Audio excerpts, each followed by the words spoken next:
Have you seen the video a couple days ago of Justin Trudeau breaking down and crying in response to Canadian rocker Gord Downie's death? Now, in your mind right now, I'm guessing one of two things is going on. Either you think that when leaders cry, it shows strength in vulnerability and relatability, or number two, it shows weakness and lack of control of emotion and showing too much emotion.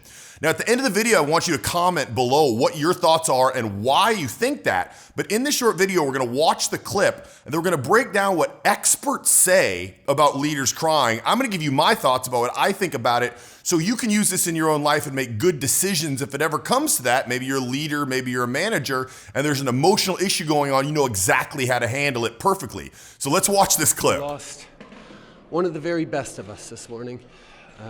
Gord was my friend. And we all knew it was coming, but we hoped it wasn't.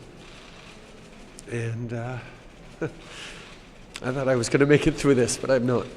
It hurts. So there's the clip. A lot of experts think that if you show strong emotion, as long as it's obviously sincere, that it's actually a good thing because it creates relatability. But when Obama cried giving a talk about gun control, he got 3 different reactions. The first one that he got was positive.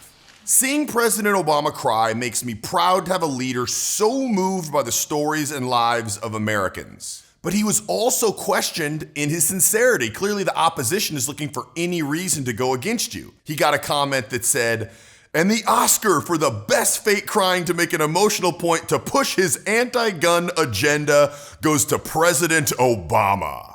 And then he also just got negative responses like this one. Obama cried over gun control because he is mentally defective. And now we're gonna get into my thoughts, but if you feel like you could use a little help in becoming perceived as a leader or an authority or commanding attention and respect with people, I put together a social invincibility checklist that you can touch or click up here in the right corner to grab. Because you're coming from this video, it's completely free, and it'll go through 5 things you can immediately apply right now that's gonna make you be perceived by other people as more of a leader. Now, my thoughts on this are not thoughts that I've read from other experts. They may be out there, but I wasn't able to find them.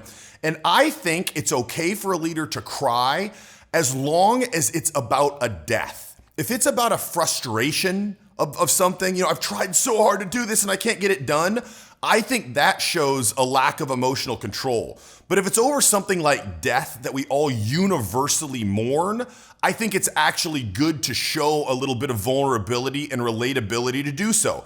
The bottom line is when any leader cries, you're gonna have some people who support it, typically the people who support him as a leader in his party, and some people that go against it. But by understanding the basic psychology like we talked about today, in your situation, maybe you're just the leader, maybe you're just the manager of 10 people. There's still gonna be times with the people that you manage where there's emotional topics. There's gonna be chances where maybe you're emotionally worked up enough to cry.